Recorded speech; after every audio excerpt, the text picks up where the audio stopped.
Hello everyone, it's me, Carl from Seafoam Gaming, back again with another Unscripted Memories. Now that I'm getting the hang of things, though it's almost supposed to go on vacation, but I didn't, and now I'm holding it off a bit because of personal stuff. But I think when I do go, I'm gonna film more episodes if I can, because it's a bit easier now, and I'm used to it more. So here's hoping that nothing happens to any one of us, and I can keep making stuff. So today I decided to talk about a topic I've seen on. I wouldn't say I can I normally say Twitter because I get everything from Twitter, but I'm on Twitter break for my mental health. So I heard about this through my YouTube recommended. So there's this channel called Beat 'em Up's Word that makes videos on Switch games.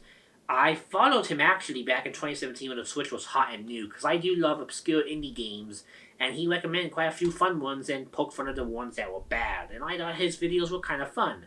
I also watched RGT85 in the NX phase. I think I was one of his first subs because I knew the guy before his channel. He helps me actually get started on some stuff. But I kind of unsubbed from both of them because RGT made a review on a console I hate to death, and I felt ripped off because he said it did this and the console actually did this instead, which makes me think the review was killed. And BMFs ended up doing clickbait like nuts. Same with Dreamcast guy actually, but he was worse. I think he's way worse about clickbait. So I just unsubbed from all three of them because I hate clickbait. It's stupid, it's dumb, and unless it's funny or poking fun at yourself, I don't think it really helps you go anywhere. And if it maybe makes more videos, like more people click on the videos, I mean, yeah, but are those people that click on the videos happy? If not, I'd rather have people that click on my videos and are happy by what I talk about. But he did make a video on an interesting point, and I do think it's worth talking about, and I can brush aside my dislike for his content to talk about an issue I have experience with. So he was part of the Nintendo Brand Ambassador Program. This is the influencer program that Nintendo of America's Golden does with media, reviewers, YouTubers especially, and Instagram and Twitter people. Basically, they get them early review codes, copies, you write a review or do a video saying what you thought about the game, and you hashtag free product and stuff, put FTC guidelines. I do that with review copies too. In fact, you see gameplay videos of me playing a game for review. I state in the description of all of them, review copy provided by so-and-so company. And good relationships with company for review copies isn't a bad thing. That's why I review tons of games on the Seafoam Gaming website. Review copies are good for press and influencers. But he got booted off for reasons he didn't know about. He does because he has anxiety and depression issues, which I have too, and they really suck, and I hope he gets better like I do for myself. But I don't think that's it, because I had my own issues with Nintendo's PR program, and I'm a way smaller channel, and I got to see them evolve in strictness and their guidelines over time. So I'm going to talk about my whole memories with the program and my attempts to get in vain. Because I tried getting in the program because I thought if I got Nintendo games early and reviewed them, I'd get a big boost in readers and followers on my website and channel, because I kind of want to get that boost, and reviewing Nintendo games that are hot is a good way to do it. And I do review a few of the ones I want to talk about. I reviewed Super Mystery Dungeon, reviewed the Boxway games, reviewed a few 3DS games I liked, and I even plan to review Pokemon Sword and DX on my website for the sake of, I reviewed the Virtual Console Pokemon games, might as well review the new one. And DX, it came after Super, which I gave a perfect score and I loved the pieces. Might as well review that, see how it holds up once I spend more time with it. But, yeah, the Ambassador Program was basically my hope for getting into something that would get my channel bigger and my outlet bigger. And needless to say, they had a strict requirement of 10,000 subscribers at the time I tried applying in late 2014. I had no subscribers because I had no YouTube channel back then. It wasn't until 2015 the Seafoam Gaming YouTube channel started to begin with, and it took a while for me to build up the 600 subs I have now, so I'm not close to that amount. But before I get into that, I'm gonna mention that he does his oppression, and then most people, I think it's the reason too, thinks because he posted a video about mods of Breath of the Wild, and not just like sequence break glitches or funny things that are in the game. Like I would do that too, and I disagree with terms that say you can't talk about speedrun glitching or speedruns because those are important. And Nintendo has sponsored speedrun events before, and they've even allow people to talk about it in the Super Nintendo licensed book for the Mini. So I don't think they're against speedrunning. But they are against hacking because it requires legal modifications and either owning a real copy or modifying the system. That's always a no-no in the guidelines. I know that for sure. So I'm not surprised he got booted for doing that. And if he got booted for doing that, then he shouldn't be shocked and should move on. But he also noted that even before that, he didn't get as much review copies as he normally did, and not many people seem to either. And a lot of people, like Spawnwave and other people, have mentioned that like they've toughened up over the years and seem to know why, and something Sword and Shield or the Mario Luigi related. I'm gonna say it's both of those, and I'm gonna explain my experience becoming a Nintendo reviewer, trying to get review copies from Nintendo, failing, my long ordeal, my relationships I have with Nintendo PR, and basically what it means for my channel and how I moved past it and did what I do now. So then, in 2014, I started Seafoam Gaming, but it was named the old website form I had from 2010 called Pokemon Battlezone Freeforms. I'm not kidding, it's Pokemon Battlezone. It made no sense. I thought it would be a Celebi clone for people talk about Pokemon, and we did do reviews there when the site first opened up. I had some friends of mine, like Amanda, I mentioned from the Animal Crossing community episode, Justin, a guy who helped us with the site, and this Cubics guy from the Animal Crossing community that was also, I think his name was Greg. He was super helpful too. These reviews weren't anything special. They were just basic, just what games we thought were fun. I think Amanda reviewed stuff from the Virtual Console like Harvest Moon and whatnot, and I reviewed a few games badly, like really badly. Like I deliberately destroyed all my old reviews when the site expired and it got transferred to Tapatalk, who did a bad job taking care of freeforms, and I actually expired now. It's all a waste except for web archives I saved. Um, but overall, the Seafoam Gaming website was still pretty fun, and we did do reviews. In 2014, I started a website because I saw Wii U games that in Town Life didn't review because they seemed to review everything on 3DS and Wii U, and I noticed there was a lot more Wii U games, and I was like, I kind of want to play them. I kind of want to see if I could get a review copy. So I did, and since these people were like single developers with no one to really look out for them, I reviewed their games, and with my crappy writing skills, I gave my thoughts, and kind of made a habit since then, and there we go. I've been reviewing since. But my first year, I was kind of unprofessional in some ways. For starters, I reviewed games for feedback, not to get a free game, which was good. But I did a few boo-boos along the way. Like, there's this one company named Oxygen Games that did this awful Fit Music game that was like Wii Fit, but bad. And a bunch of shovelware. And I remember giving them a bad score on their Fit Music game because it was god awful. And then the guy who owned the company said to please raise the score. For some stupid reason, I agreed. It was like my third week of reviewing. I made it a 7 out of 10 from a 4 out of 10. I hate that review to this day. And out of all reviews, I migrate from the old site to my new site. I left that one unmigrated because it's not to my journalistic standards. Though there are other games I trashed equally and they actually blacklisted me. So, hey, they're just, some indie developers aren't nice. But most people I did give feedback to, and I was overly enthusiastic about some games and had honeymoon periods kind of blind me, like this Picross game called Tapingo 2. It's a really good game. I'd give it an 8 or 9 out of 10 now. Gave it a perfect score and said it was one of the best 3DS games I ever played. Now, maybe it was within the first week of me playing it was, but holy crap, I don't even remember it now. I'd buy a Switch port at least. But yeah, my first week video reviewing was rough. It was hard to get in contact with developers. It was mostly indie people. And somehow in October 2014, I thought me with my dinky little Freeforms website would be good enough to make Nintendo give me review copies. Because I like Nintendo, buy their games, I want to talk about them, so I signed up for the PR list, they put me with a PR rep, and they said they'd look into it, and I never got a review copy for anything in 2014 because they were all out, and especially with OAS, which I think if I reviewed that, I would have whipped that in half because of how much I hate that game. So maybe it was good I didn't get accepted back then because, oh, maybe we have a Sapphire, man. Those were like a knife stabbing me through the heart and killing me. It was that bad. They are awful games. God awful. That's why when people dunk on Pokemon Sword and Shield, I always question if they played OAS because that's the real bad game, and Sword and Shield are nothing like it. But besides that, yeah, I tried contacting Nintendo, I got on a press list, and I had a PR rep 2014.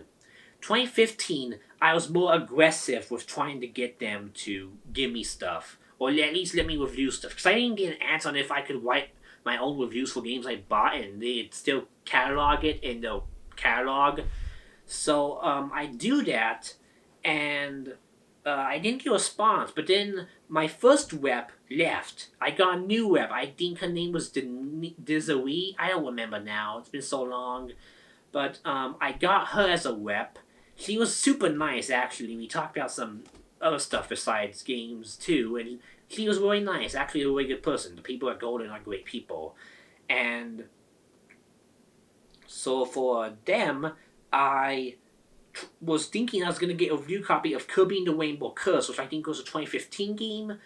I swear it was. I'm pretty sure it was. Yeah, it was. And they said they'd get me one, or try really hard to. It would just be a launch day copy. And I said, no big deal, I just want to cover it.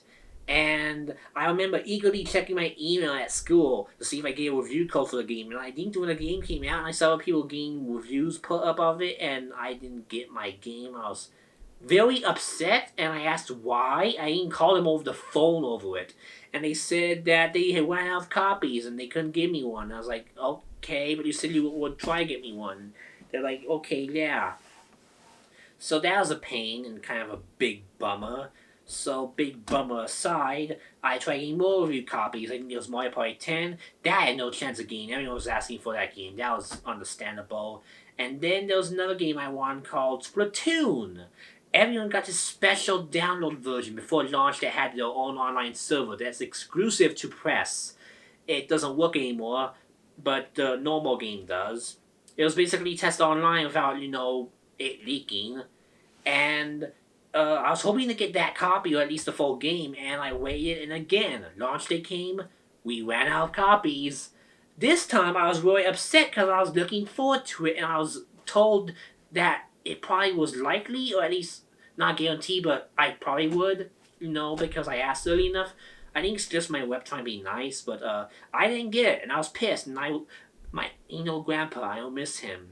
One of my funniest memories from that was I got so upset about not getting a Splatoon review copy that my grandfather banned me from buying the game because he thought if they didn't give me a review copy, I shouldn't give him my money, and thus I should buy Splatoon. And I was like, but I still want to play with my friends. And he's like, well, you shouldn't play the game anyway if it'll just make you upset. So he wouldn't let me spend my money to buy that game, so I bought Amiibo instead.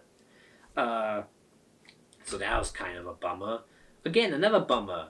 And over the few months, there would be more bummers, except by some miracle, because I rechanged my site in March 2015 to Seafoam Gaming. It was now a forum still, but new name that made sense. It's what you see now. June, I got my first review copy from Nintendo on launch day of Dr. Mario Miracle Cure. It's Dr. Mario, but I had fun reviewing it, gave feedback, sent to them.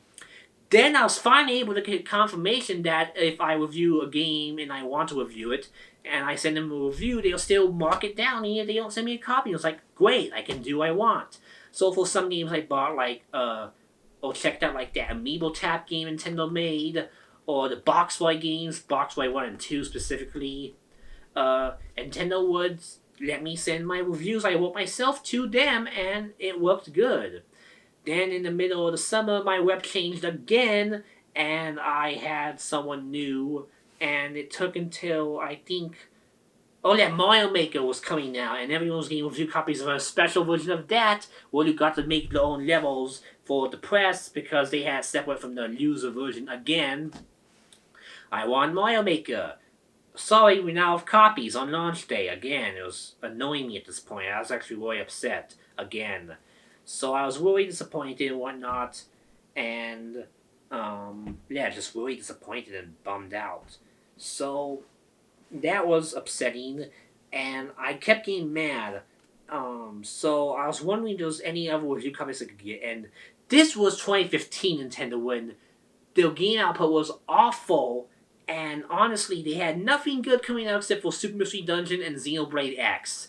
So I was so desperate to review and get my site views up that I wanted to review Animal Crossing Amiibo Festival, which honestly, here's how bad, because this was when I was asking and learned about the brand ambassador program, because this is when the Seafoam Gaming YouTube started in August 2015.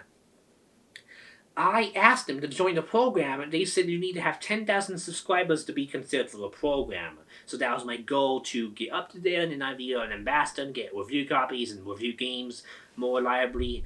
But I wasn't going to buy Amiibo Festival or Ultra Smash. I bought Mario Maker and made videos on it, but I didn't feel like reviewing it because it constantly changed, and it's a platform game. So I decided my next review would be a Super Mystery Dungeon, which I honestly was excited for and was hoping to get a review copy of. For this one, the selfish reason of playing it early.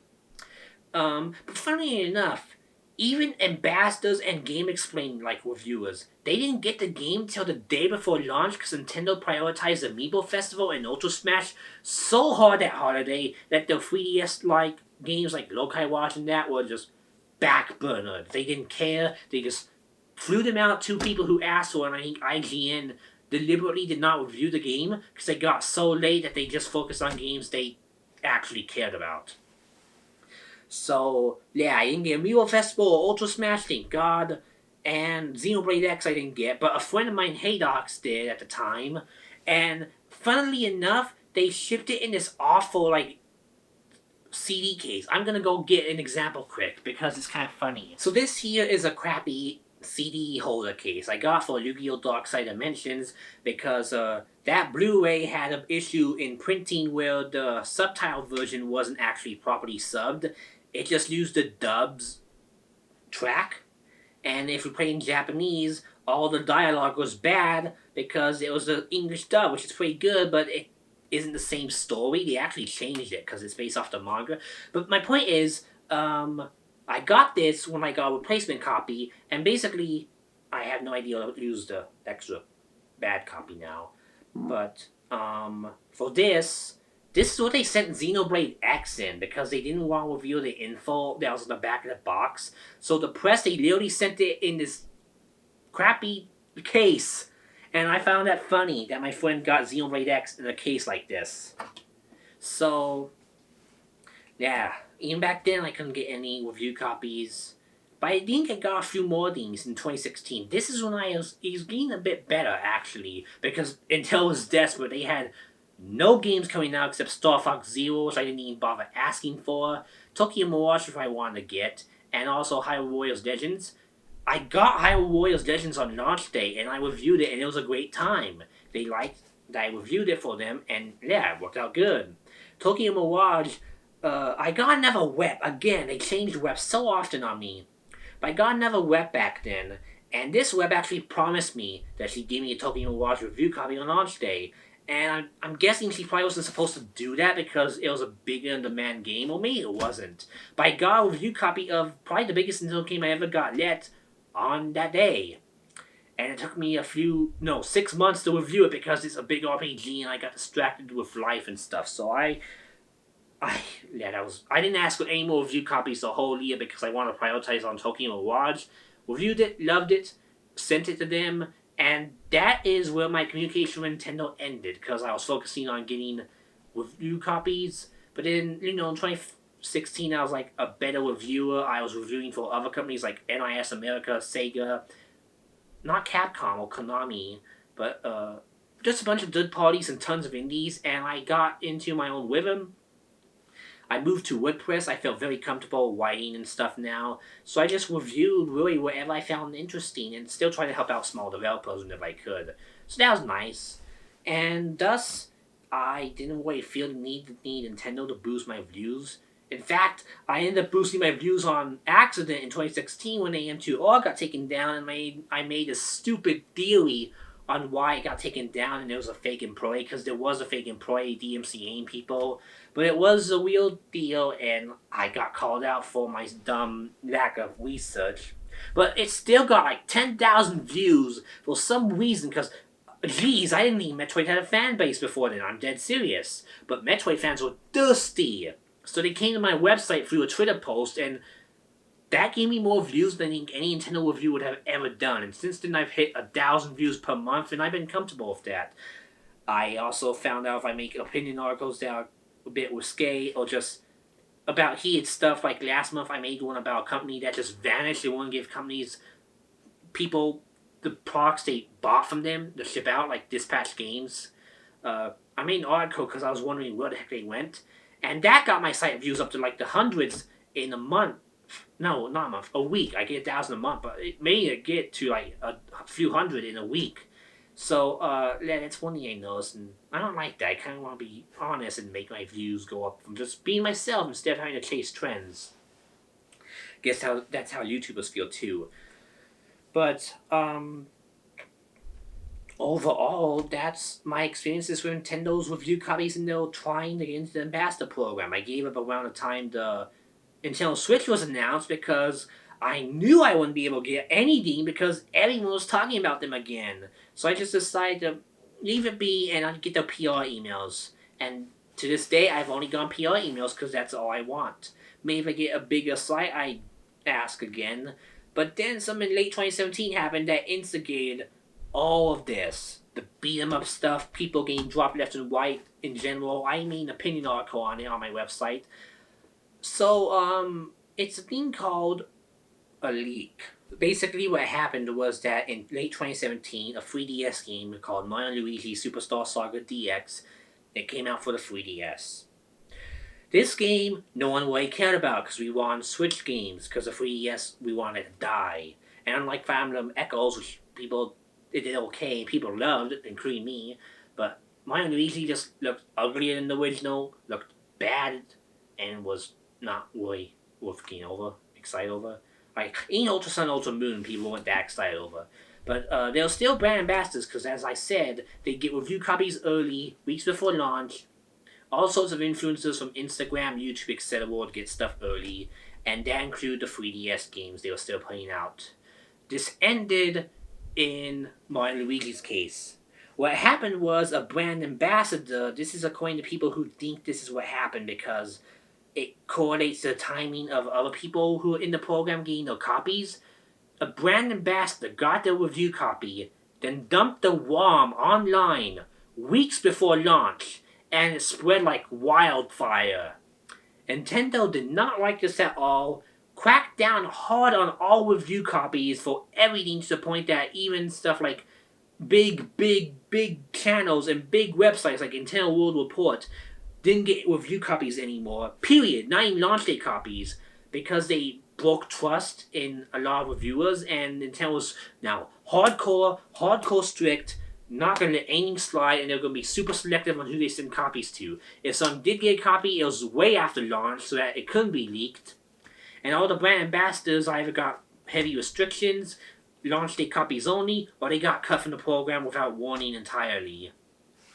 So I heard this happening to a lot of people, and it was kind of disappointing because one shithead ruined it for everyone. But that's what happened. Someone leaked the game online. It wasn't Mario Odyssey, because if it was that, dear God, I think there wouldn't even be any review copies of any Nintendo games ever. But Mario & Luigi, having that big of a reaction, especially with Ultra Sun, Ultra Moon almost out, yeah, they kind of slowed down the program since then. So ever since, outside with press like Game Explain and IGN who still get early copies because they're press, brand ambassadors, from what I understand, had gotten games not early or just barely early, like the week of launch. And their guidelines are more strict on what they can show of the game and stuff. Even reviews, so if you want to complain about the ending of the game, gotta wait for embargo to lift, so that's a pain. But even then, it was more strict than ever, and some people didn't like the program. And to make matters worse for a lot of people, they lifted the requirement of the 10,000 subscribers to whatever they felt like. If you had 500,000 subscribers, they may not take you. If they had I don't know, 200,000 subscribers, they may not take you. If you had 50,000 subscribers, they may take you. But it generally depends on your personality. So if you were just, a guy who seemed to be into worm hacking or modding, you probably wouldn't be accepted to the program because they think you would dump the worm. Likewise, if you didn't really talk about and tell much at all and just want free stuff, they wouldn't accept you either, even for unboxing videos, because they want people to actually review the games now. So this caused a dilemma for the YouTubers, I noticed, and ever since it's never gone that better. I mean, it's pretty much just been like that. I think Intel World Report still can't get North American review copies. Intel of Europe, they're cool with this. Until last February, a few months ago, when Pokemon Sword and Shield got leaked from Intel of Europe, saying out review copies, and then someone dumping the worm online. It's a repeat, but this time with a bigger game. So now Intel of Europe cut off a lot of people, and it's repeating again. So, yeah, that is what ended the Intel Ambassador program. At least restricted it. The leaks caused them to crack down. Those they kept weren't really getting copies early, or if they did, it was not too early. They were being really careful, and I don't blame them one bit. So, what happens to me? I mean, if I hit 10,000 subscribers, I can't get them anymore, and I say, I don't care anymore. If I get them, sure, it would be nice, a launch day copy, but I'm more content with just, if I want to review something like DX, I'll just buy it and review it in my own time. Just easy to do. I get review copies from Sega and other companies, and I enjoy doing that, but I still buy stuff from, Sega. Like, I import Sega Ages games, even though I could get review copies of them. I just really review what I want at this point. And if you have good relationships with companies, that's even better, because I managed to get a special privilege to upload early footage of SNK 40th by asking NIS America for special permission, and I got that permission to upload during embargo, which is nice. But yeah, I got to work with other companies that made me just as happy, and my website's doing as fine as I want it to be. And my YouTube channel's doing great thanks to you guys liking the gameplay and unboxing videos, though I'd like to get my retrospectives up, and that's another challenge. So do I think BMS was lying or clickbaiting again? No, because I could see why he got dropped. He posted modding content that's a no-no in the program. Intel's ultra restricted lately with all these leaks. And Intel of Europe is now strict too, so there's no escape basically. So I think reviewing Intel games is going to be as hard as, well, reviewing any major blockbuster from Sony or Microsoft or a movie. Gotta be in an elite club and really just not for everyone anymore.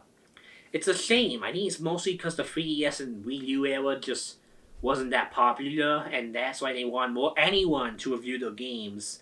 But now that the Switch is popular and they don't need the ambassadors, and they have risks of leaks still, I think it makes sense for them to lay back on the reviews for YouTubers and Instagrammers. Leave it to the press, I say. Though, I still like reviewing. It got me where I am today, and I'm happy with what I'm doing.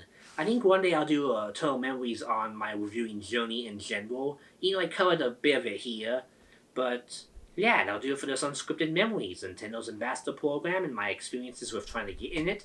And, yeah, I'm not going to be surprised if Beam Ups ends up not being the only one to get cut. Even if they do nothing, because Nintendo's going to probably cut more people, knowing how bad leaking has gone and Switch hacking scene. That'll do it for this episode of Unscripted Memories, and if I work right, we may see the next Eternal Memories next week, the season finale. So, here's hoping I'm right. But yeah, take care, and bye!